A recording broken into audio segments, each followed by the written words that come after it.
this was an interesting question that a friend of mine brought up the other day, which is like, well, if Star Wars fans like complain about all the new Star Wars that comes out, like, are they really Star Wars fans at all?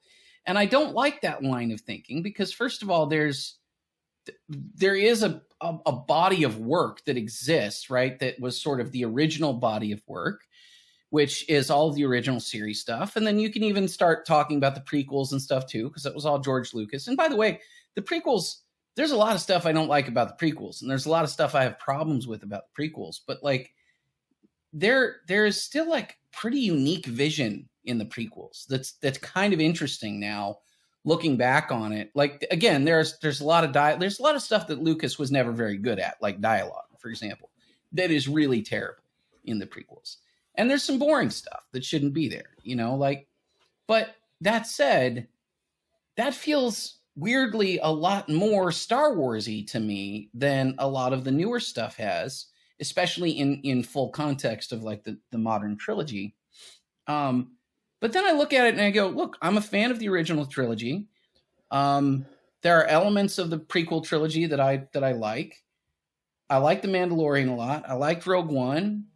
I didn't hate Solo. Everybody feels kind of differently about that a little bit. I don't love Clone Wars, but I liked Rebels. On balance, there's quite a lot of Star Wars stuff that I've seen over the years that I actually quite like. And then I'm reading or listening to this book so far. I've actually really enjoyed that because it's pretty well written. It's using it, but this is where it's really interesting to me is that like that book starts off with Thrawn, who is an Imperial officer, and then the next chapter, like chapter 2, is Luke Skywalker, and we're in it. And the characters that Luke has created, and I think that happened before the prequels came. It may have happened even before the prequels came out. So like we're into it where we're actually like continuing the story in a way that so far I've been really enjoying, and that like the entire internet that I asked, like everybody who replied, and there was a decent number of replies, everybody recommended this series. So that to me tells me that it is possible to play in this sandbox and even play with those characters specifically, like Luke Skywalker, for example.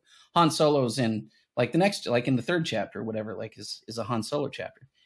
And there's like Leia stuff in it right at the very beginning. Like Luke, Han, and Leia are all right at the very beginning of that book. And they're all handled really well. So clearly it's possible to do stuff. And it's possible for like hardcore Star Wars fans to basically all agree that this is great. Like this is a great interpretation. So it makes me really like skeptical of this notion that like fans are just never going to be happy, or like that there's no way to do it. Also Mandalorian, right? Like we all were pretty happy with Mandalorian. I didn't see fan backlash or whatever from the Mandalorian, right? So it's clearly possible. It's just that they're not hitting the mark most of the time right now. Right. Fan blaming is really weird. Yeah. It basically boils down to is you're just too dumb to realize how smart I am. Yeah. And if anybody said that in real life, you just laugh them out of the room. But apparently it's okay for studios to say that. And it's literally apparently okay for like directors and actors to say that about their fans, which is weird. Yeah. Super weird. And I don't understand why they have this kind of like hate for the quote unquote fan, and because it's how you get paid. Like you want to make them happy. I feel like they think that they're creating new fans, or that their old fans are like somehow inherently toxic. But like, again, when you look at the reaction to The Mandalorian, you don't see that, right? Like